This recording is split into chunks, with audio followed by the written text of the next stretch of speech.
Cellou Dalein Diallo, bonjour. Bonjour. Après le coup de force de ce 5 septembre, est-ce que vous êtes soulagé ou est-ce que vous êtes inquiet? Je suis soulagé, un peu inquiet, soulagé parce que vraiment l'armée nous a débarrassés d'une dictature. Alpha Condé s'est emparé du pouvoir en modifiant la constitution et en violant donc ce serment. Et ensuite, c'est un hold-up électoral qu'il a opéré le 18 octobre dernier, si bien qu'il n'y avait plus d'issue. Vous dites que vous êtes soulagé et en même temps inquiet. Oui, inquiet parce que d'habitude, lorsque les militaires viennent au pouvoir, souvent ils restent plus longtemps que prévu. C'est vrai que l'exposé des motifs du coup de force était pertinent. Ils ont touché tous les griefs qu'on a souvent dénoncés contre la gouvernance d'Alpha Condé, mais pour l'instant, ils n'ont pas décliné d'agenda en termes de calendrier, en termes de temps pour l'organisation des élections et la mise en place d'institutions légitimes par l'organisation d'élections transparentes et crédibles. Mais je pense qu'ils ne tarderaient pas à le faire et je l'espère. Ce dimanche, quand vous avez vu le président Alpha Condé prostré, muet, au milieu des militaires qui venaient de le capturer, vous avez pensé à quoi? Écoutez, l'entêtement des dictateurs, parce que je pense qu'il a reçu beaucoup de conseils pour essayer d'instaurer le dialogue, pour éviter ces affrontements qui nous ont coûté très cher, parce que je dois dire que plus de 250 jeunes ont été abattus à bout portant. Mais néanmoins, j'ai vu un homme vraiment en difficulté.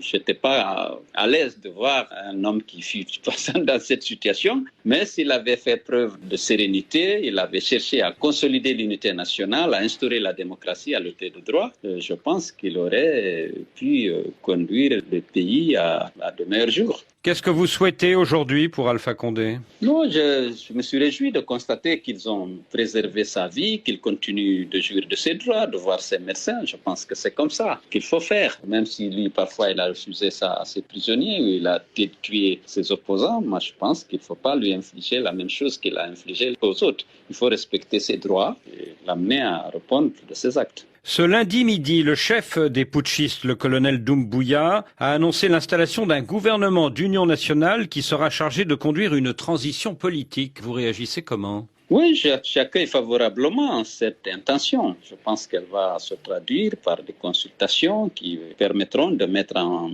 place justement un gouvernement d'union nationale pour conduire la transition. Mais l'an dernier, est-ce que ce ne sont pas les forces spéciales du colonel Doumbouya qui ont réprimé très brutalement vos partisans dans les rues de Conakry? Je ne sais pas lequel des corps. Ce qui est vrai que l'armée a été réquisitionnée, même pendant les violences post-électorales, pour permettre à Alpha Condé d'avoir son troisième mandat. L'armée a été réquisitionnée, mais la police, la gendarmerie, toutes les forces de défense et de sécurité étaient sur le terrain. Mais je ne peux pas dire que les hommes du colonel Doumbouya ont fait ceci et cela, puisqu'Alpha Condé n'a jamais voulu qu'il y ait des enquêtes sur ces crimes. Est-ce que vous ne craignez pas que le colonel Doumbouya soit un nouveau capitaine d'Addis Camara? Écoutez, je ne connais pas le colonel Doumbouya, je ne sais pas. Les gens disent qu'il a une bonne formation militaire, tout au moins. Je pense que s'il a pris le risque de faire un coup d'État contre Alpha Condé, c'est qu'il est animé de bonnes intentions. Est-ce que vous lui avez parlé depuis ce dimanche midi? Non. Est-ce que vous avez des échanges avec lui par l'intermédiaire de quelques amis communs?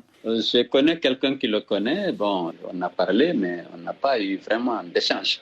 Et vous en aurez bientôt? Sans doute, ça dépendra. C'est à son initiative. Moi, je suis là, je suis prêt à contribuer à mettre en place une transition crédible, capable justement d'organiser des élections libres et transparentes, des élections équitables pour que le peuple guinéen puisse choisir ses dirigeants aussi bien au niveau législatif que présidentiel et même au niveau local. Puisque pendant le règne d'Alpha Condé, il n'y a pas eu d'élection, il n'y a eu que des mascarades et parfois des hold-up flagrants. Comment expliquez-vous les divisions qui se sont accrues ces derniers mois dans le camp Alpha Condé?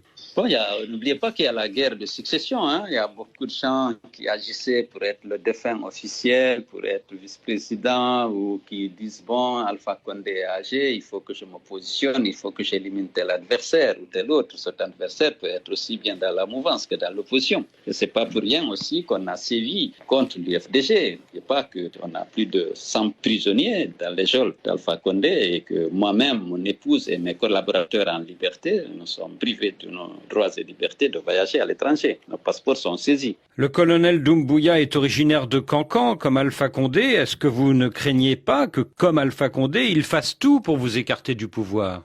Écoutez, j'espère qu'il ne fera pas ça, parce qu'il a parlé de consolidation de l'unité nationale, du rassemblement et de la réconciliation des Guinéens. Ce serait contraire, en tout cas, à ce discours. Je souhaite qu'il traite tous les Guinéens sur le même pied et qu'ils puissent organiser des élections libres et transparentes pour que les Guinéens choisissent librement leurs dirigeants, quelle que soit l'origine de ce Guinéen, c'est lui qui va l'emporter, qu'il soit proclamé président de la République. Est-ce que même divisés, les gens du camp Alpha Condé ne se retrouvent pas tous contre votre personne, contre Cellou Dalein Diallo?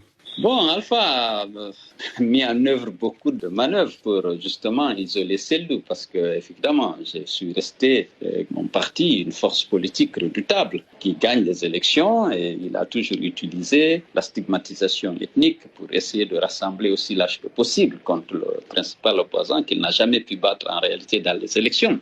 Mais ceci dit, je pense que tout comme le colonel Doumbouya a été animé par un sursaut patriotique et a pensé à la nation, a pensé au pays, eh bien, il faut que les autres renoncent au tribalisme et à l'ethnocentrisme primaire qui, justement, cause d'énormes préjudices à notre pays actuellement. Vous faites confiance au colonel Doumbouya? Jusqu'à preuve du contraire, je fais confiance au général Doumbouya avec son équipe. Je pense que la Guinée a besoin de patriotes pour sortir le pays de cette situation, aller à la réconciliation nationale, aller vers l'instauration d'une démocratie apaisée. À condition que la transition militaire ne dure pas trop longtemps? Oui, il serait souhaitable qu'elle ne dure pas longtemps, dans la mesure où je pense que pour mener les réformes devant conduire à la réconciliation nationale, la première mission d'un gouvernement de transition, ce sera de réunir les conditions d'une élection libre et transparente et de l'organiser le plus tôt possible. Voulez-vous prendre votre revanche sur Alpha Condé?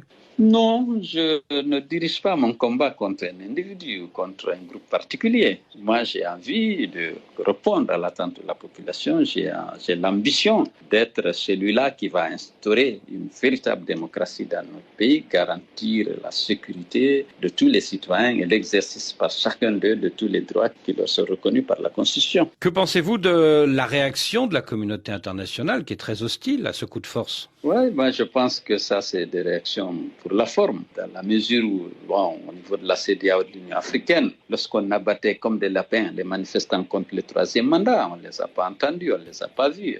Monsieur le Premier ministre, merci.